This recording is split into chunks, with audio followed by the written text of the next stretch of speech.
할렐루야. 이 시간 우리 옆에 분과 인사 나누고 시작하시겠습니다. 복음이면 가능합니다. 복음이면 가능합니다. 복음이면 가능합니다. 와, 복음이면 가능합니다. 오늘 찬양팀 어떻게 된 건가요? 웬일인가요? 또 우리 세상에 이제 우리 40, 50, 60, 70까지 갔나요? 지금요. 이제 우리 박수. 우리 구현호 집사님의 목표는 80까지입니다. 80까지이기 때문에 저희는 이제 우리 정말로 모두가 우리 찬양팀에서는 그 순간까지 너무 감사합니다. 얼마나 또 소리가 은혜롭고 아름다운지요. 귀한 찬양에 정말 은혜 받고 시작합니다. 오늘은요, 여러분, 바울의 간증이라는 제목으로요, 여러분과 함께 말씀을 나눠보고자 합니다. 이미 이 본문 자체가 한편의 간증이요, 설교이기에 전체를 그냥 쭉 한번 훑어보겠습니다. 제가 저희 바울 사도께서 이미 설교를 다 해놓으셨는데 제가 뭔가를 더 얻는다라는 것이 굉장히 주제 넘는 것만 같아서 한번 그냥 한 절 한번 좀 전체적으로 훑어보고요. 그 가운데 여러분 각자에게 허락하시는 성령님의 음성에 또 민감하게 반응하는 이 밤이 되어지기를 기대합니다. 이제 바울은요, 환난과 핍박이 기다리는 예루살렘에 도착합니다. 아니나 다를까요? 그가 이방인들과 거리를 다니는 그 단편적인 모습만 보고요, 어머야, 바울이 지금 이방인을 데리고 성전 안까지 들어갔다 그러면서요, 율법을 어겼다며 유대인들이 오해와 모함을 합니다. 그로 인해 바울이 억울하게 붙잡혀서요, 결박당하기에 이르는데요, 이거 너무나 당황스러운 상황 아닙니까? 그냥 거리를 잠깐 투어했을 뿐인데 증거도 없으면서 그런 적도 없는데 억울하게 모함을 해가지고 사람을 무자비하게 지금 결박을 시켜버린 거예요. 더군다나 사방에서요, 군중들이 바울을 향해 정말로 벌떼같이 모여들어서 예수님께 외치던 그 소리 그대로 외치고 있습니다. 없이 하소서, 없이 하소서 뿐만 아니에요, 소리를 지를 뿐만 아니라 몸에 닿기만 해도 계속 때리는 거예요. 바울에게 계속해서 폭력을 행사하는데 마치 아비규환과도 같은 현장이었습니다. 이 와중에 바울은요, 성난 유대 군중들을 향하여서 변론할 기회를 달라고 하죠. 그래서 오늘 1절에 보면은요, 여러분 앞에서 변명하는 말을 들으라라고 했는데요, 이 변명이요, 여러분, 그 변증학의 그 시초가 되는 말입니다. 아폴로기하고 변증학은 뭐예요? 아폴로제틱이잖아요, 그렇죠? 그것처럼요, 변론하겠다라는 거예요. 변론하겠다라는 것을 이제 시작을 하고 있는데요, 말이 변론이지 결국은 복음 전하겠다라는 거예요. 복음 전하겠다라는 거예요. 근데 여러분, 내 앞에서 지금 날더러 죽으라 그러고 너 지금 내 손에 닿기만 해봐, 때려줄 거야, 괴롭혀줄 거야, 그 사람들 앞에서 빨리 도망가야 되잖아요. 그리고 억울해서라도 웬만하면은 좀 상황이 너네 지금 상황 안정되기만 해봐, 내가 다 고소할 거야, 이럴 수도 있는 상황인데 지금 뭐예요? 그런 상황에 전혀 흔들리지 않아요. 바울은 오히려 그 상황을 기회로 봤어요. 예스, 사람들 엄청나게 많이 모였네, 기회다, 이때가 기회다. 여러분, 그런데 이런 억울한 상황에 직면하게 되면은요, 대부분의 사람들은 이성보다도 감정이 앞서게 됩니다. 분노와 억울함이 찾아오게 되고요, 의례껏 원망과 불평이라는 부정적인 정서가 표출되죠. 그러나 사도 바울은 어찌 이리 담대할 수 있었을까요? 어쩜 이리도 흔들리지도 않고 이 와중에도 복음을 전하려는 마음을 가질 수 있었을까요? 그 이유는요, 바울에게는 하나님께서 주신 사명이 있었기 때문입니다. 뭐가 있었기 때문에? 맞습니다. 사명. 우리 어린아이들 너무나도 잘했어요. 맞아요. 사도 바울을 보면서 우리가 사명에 대한 정의를 나름 내려본다면요, 사명이란 내가 하고 싶은 일이 아니라 하나님께서 부르시는 방향으로 순종하는 삶이다. 그것이 바로 사명입니다. 다시요, 내가 하고 싶은 일이 아니라 하나님께서 부르시는 방향으로 순종하는 삶이다. 할렐루야. 하나님께서 허락하신 사명이 있는 자는요, 어떠한 상황 속에서도 크게 흔들리지 않습니다. 크게 요동하지 않아요. 바울에게는요, 이방인에게 복음을 증언하는 사명이 있었습니다. 특히 그 사명의 절정으로는요, 이제 로마의 황제에게까지 가서 복음을 전하는 것이 그의 사명이었죠. 그 과정 속에서 만나게 되는 모든 영혼들에게도 그들이 듣든지 아니 듣든지 주님의 복음을 전하는 것이 주어진 그의 사명이었다라는 것이죠.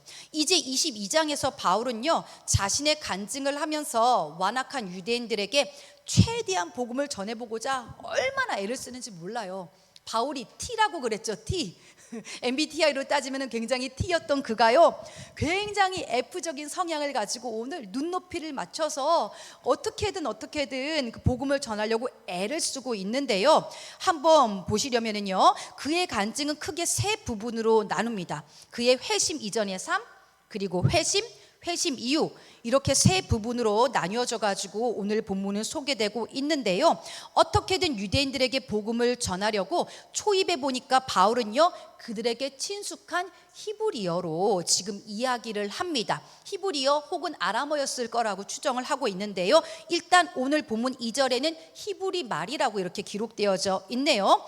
바울이 웬일이야? 자신들의 언어로 말하자 유대인들은 조용해져서 갑자기 그 엄청나게 소리 지르는 걸 멈추고 조용해져서 바울의 이야기를 경청하게 되죠.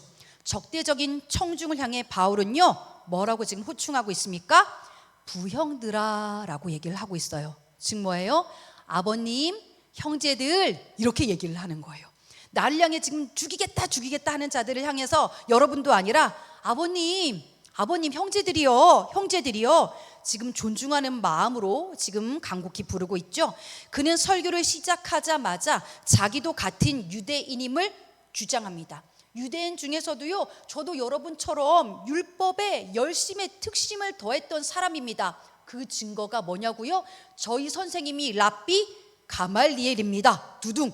웬일이에요? 가말리엘이라는 말만 나와도요, 사람들은 벌써 적지 않은 심적인 요동을 경험하게 됩니다. 왜냐하면 가말리엘은 1세기 유대 랍비 중에 가장 존경받는 인물이었습니다. 가말리엘 문화에 들어가려면요, 13세까지 일단 기본적으로 갖춰야 하는 자격이 있었는데요. 여러분, 이거 얘기하면 우리는 절대 가말리엘 그 문화에 들어갈 수가 없습니다. 뭐냐면은 모세 오경을 전적으로 다 암송을 해야 합니다. 우와, 웬일입니까?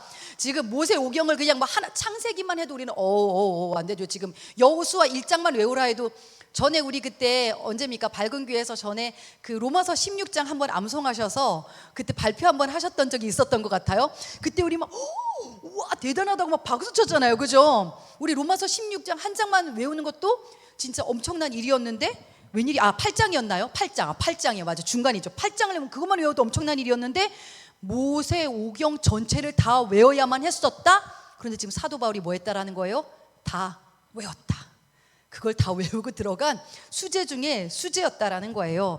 야, 일단은 뭐 율법 교육에 있어서는 그는 최고로 인정받았던 엘리트였죠. 아울러 그는요, 앞에서 듣고 있는 청중들처럼 자기도 하나님을 향한 열심을 가지고 있다고 계속해서 주장을 하고 있습니다. 청중들과의 동질성을 부각시키고 있죠.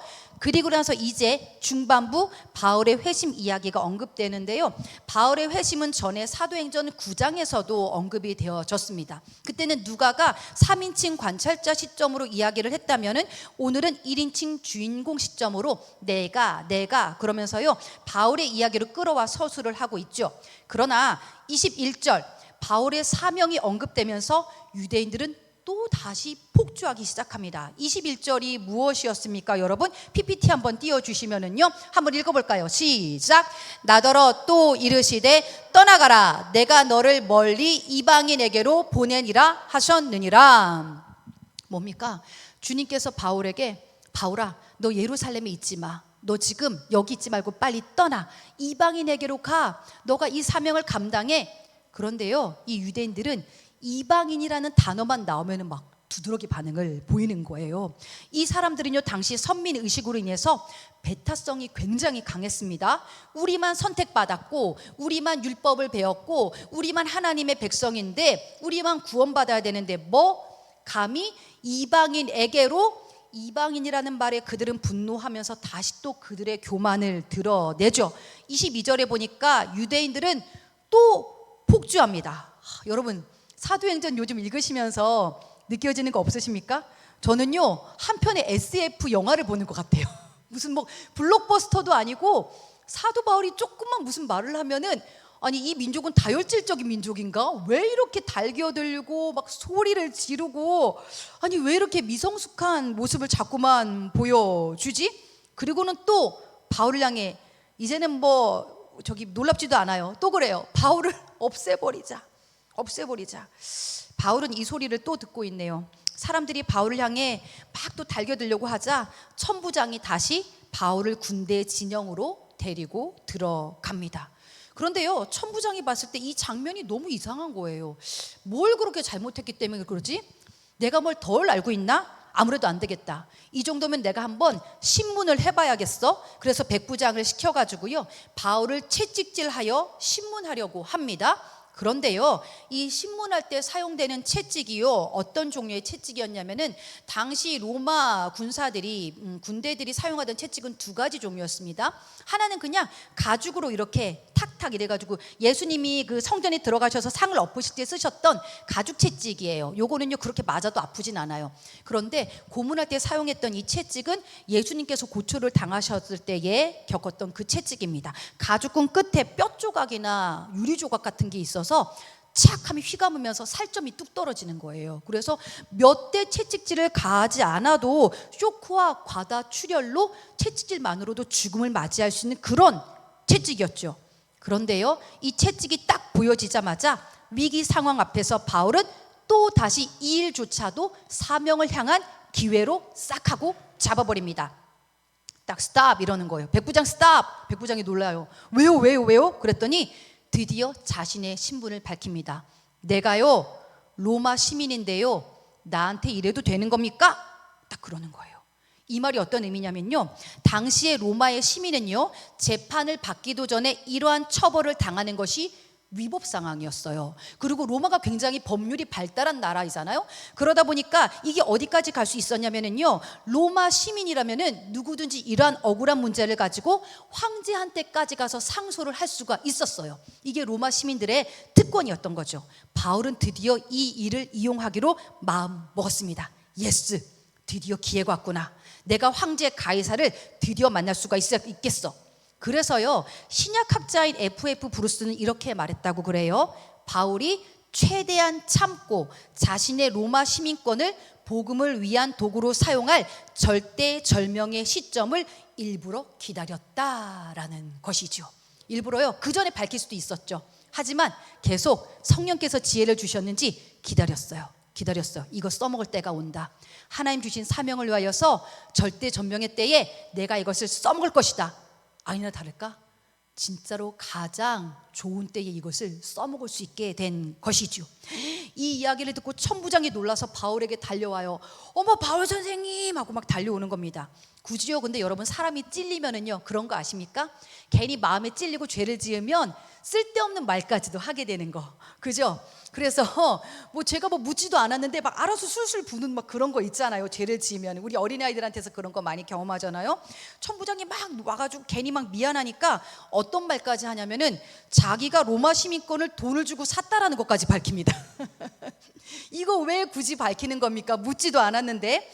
그런데 바울은 유대인이었음에도 불구하고 아버지가 이미 로마 시민권을 가지고 있었어요. 그 이유에 대해서 성경은 기록하고 있지는 않지만 아마 아버지 때에 로마를 위한 혁혁한 공을 세웠기 때문에 이미 아버지 때에 그 시민권이 주어졌을 것이다 라고 추정만 할 뿐입니다.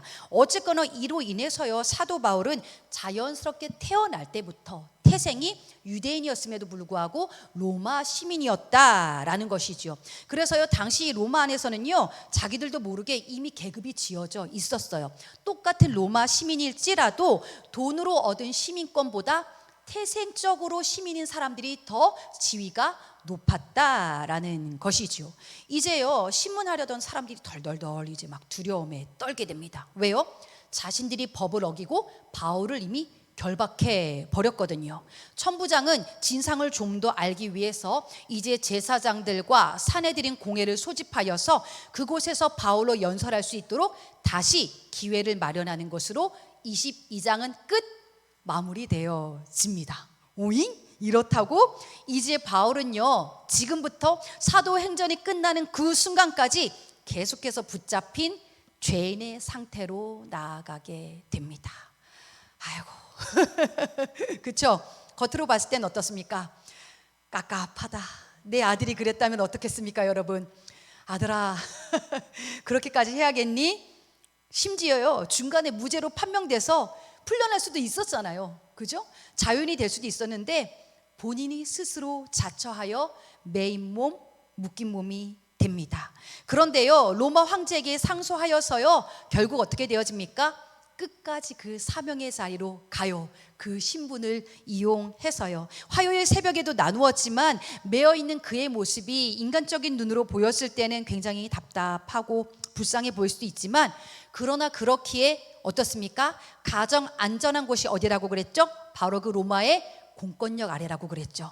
바울은요 지금 감옥에서 나오는 순간 군대 진영을 벗어나는 순간 유대인들한테 붙잡혀 죽어요. 오늘 내일 해요.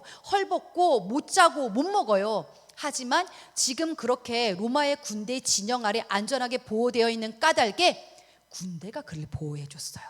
그리고 말씀드렸죠. 로마의 국비로 배를 타고 로마로 이동할 수 있었어요. 뿐만 아니라 삼시세끼 꼬박꼬박 나라에서 챙겨줬어요. 저는 이 부분이 너무 부럽습니다. 우리 주부들은 아시죠? 몇 끼니 뭘 먹어야 될까 이러는데 바울은 가만히 있어도 삼시세끼가 해결이 되어졌어요. 뿐만 아니에요. 잡혀 있어도 때마다 제공되는 변론의 기회를 통해서 그는 유대와 로마의 고위 관직자들 결국에는 로마 황제에게까지 복음을 전할 수 있게 됩니다.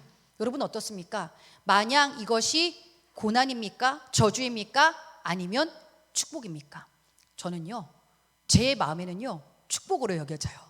그렇지 않습니까? 하나님이 안전한 보호하심 가운데에 사명의 자리로 나아가잖아요. 그래서 저는 가끔은 저는 하나님을 향해서 와 우리 하나님은 창의력 대장이시다. 저는 그런 표현을 써요. 어쩜 인간의 생각을 뛰어넘어서 이렇게 역사하시지? 성령에 사로잡히고 하나님이 허락하신 사명에 이끌려 걸어가다 보면 지금 내게 다가오는 문제가 달리 해석이 되어지더라고요. 이게 도리어 사명을 향한 기회가 되어져요. 저희가요 저희 담임 목사님과 제가 부산에서는 저희 기질과는 전혀 다른 훈련들을 하나님께서 지속적으로 받게 하셨어요. 담임 목사님과 제가 전도의 훈련을 받게 하셨고 상가 전도를 처음으로 나가게 하셨고 또 학교 앞 전도를 나가게 하셨어요. 특별히 저희 담임 목사님은요 단시간 내에 하나님께서 재정 훈련, 행정 훈련 그리고 행사란 행사는 정말로 종류별로 하나님께서 다 진행하게 하셨어요. 진짜 그렇게 수많은 절기와 행사, 지방의 행사까지 있는 줄 몰랐거든요. 다 감당하게 하시더라고요. 그리고 저는 뜻하지도 않게 제가 진짜 못하는 게 있습니다. 저는 손으로 하는 것들을 정말 못해요. 아시겠지만요. 그리고 특별히 예술 쪽으로 그림 쪽으로는 완전 꽝이에요. 제가 제일 두려워하는 시간이 미술 시간이거든요. 그런데 그러한 저에게 하나님께서 디자인을 시키시고 갑자기 그리고 이게 다 컴퓨터 같은 거 잘 못 다뤄요. 근데 영상 이런 쪽으로 완전 문외한인 저에게 그거를 훈련을 시키더라고요. 심지어 15년 동안 제가 피아노를 안 쳤거든요. 그런데 작년부터는 새벽 피아노 반주가 저한테 오게 된 거예요. 그래서 제가 부산에서부터 이게 뭐였더라 그러면서 떠듬떠듬 피아노를 치게 됐는데 여러분 들으시면서 다 느끼시죠? 이게 다 오늘날을 위한 준비하심이었다라는 것을 그렇죠? 하나님께서 개척시키시려고 그 사명의 자리로 나가게 하시려고 그렇게 저희로 하여금 감당하게 하시더라고요. 참 놀라운 것이었어요. 제 포지션은 파트 사역자였어요. 교회 안에서 이제 파트 사역자라고 하면은 뭐 육아를 하든지 본인이 뭔가 가정을 돌보든지 해서 주말만 사역을 할 수 있도록 허락해 주시는 거거든요. 그런데 이렇게 맡겨지다 보니까 뭐 파트 이런 게 구분이 없더라고요. 매일 그냥 노상 교회 가서 사는데 이게요 재밌어요. 재밌어요. 그리고 뭔가 와 이거 내가 디자인을 할 수 있었어? 내가 영상을 할 수 있었어? 그리고 이게 피아노를 치다 보니까 제가 이제 저도 이제 나이가 있다 보니까 막 깜빡깜빡 하는데 피아노가 또 치매 예방에 그렇게 기가 막히게 좋다라는 네, 그래서 그냥 하나하나가 다 하나님께서 저에게 은혜를 주시더라고요. 감사하다 감사하다 감사하다. 뭔가 더 하고 싶은 마음들이 생겨지는데요 이게 억지로 하려고 해서 하는 게 아니라 되어지더라고요. 그리고 나서는 어때요?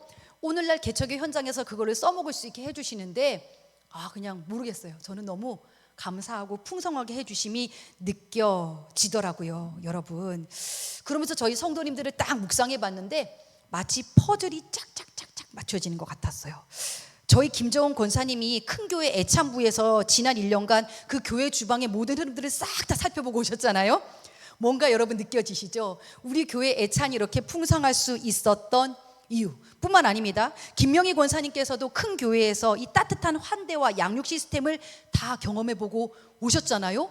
우리 교회에 너무나도 필요한 부분들 뿐만 아니에요. 우리 김은정 집사님은 어딜 가나 새로운 사람들하고 소통을 참 잘하세요. 전도를 시켰더니 마치 막 날개를 다른 듯이 오늘도 저기 또 편의점 앞에 가가지고 또 소통하고 계시더라고요. 이게 뭔가 퍼즐처럼 딱딱 맞아 떨어지는 거예요. 우리에게 있어서는 낯설고 어렵고 고단했던 시간들이요, 하나님의 관점 아래에서 보면은 사명을 향해 다 집약되어져 있더라고요. 어느 것 하나 버릴 것이 없었다. 그래서 로마서 8장 28절에서 그렇게 말씀하고 계시잖아요. 하나님을 사랑하는 자, 그의 뜻대로 부르심을 입은 자들에게는 모든 것이 합력하여 선을 이루느니라. 할렐루야. 맞습니다, 여러분. 사명이 있고 성령께서 함께 하시고 주님을 정말 사랑하면은요, 이 바울의 행동이 이해가 되더라고요. 바울이 막 죽기 살기로 복음 전하고 어떻게든 복음 전하려고 하고 어떻게든 기회를 막 잡고, 이것이 여러분 마냥 힘들고 고통스러워 보십니까? 아니요. 저는요, 이게 이해가 됩니다. 사랑하면은 말려도 하게 되더라고요. 사랑하면은요, 이게 되어지더라고요. 성령께서 이끄시는 거예요, 여러분. 여러분 한번 보세요. 사랑할 때 여러분에게 어떤 특징이 나타납니까? 구현호 집사님하고 우리 김종진 집사님의 연애 사는 학교에서 유명했었습니다. 얼마나 시끌벅적했는지 몰라요. 막 현수막이 걸리는 연애들, 뭐 새벽마다 다들 우리가 어머 얼레리 꼴레리 엄청 했어요. 학교에서 유명한 CC였거든요. 근데 보세요, 그때도 한번 생각해 보세요, 여러분. 막 밤낮 없이 막 만나고 그랬거든요. 그런데 어떻습니까? 사랑할 때 어때요? 보고 싶어서 막 달려가잖아요. 그리고 여러분 평소에는 하지 않던 학 1000마리 접어봤거나 받아보셨죠? 그렇죠? 접어봤거나 받아봤다. 그죠? 그리고 뿐만 아니라 무슨 절기란 절기 이벤트는 다 챙기고 있고, 상대방이 필요하다 그러면 어느 순간 나는 못 먹고 못 입어도 챙겨주고 싶잖아요. 섬기고 싶잖아요.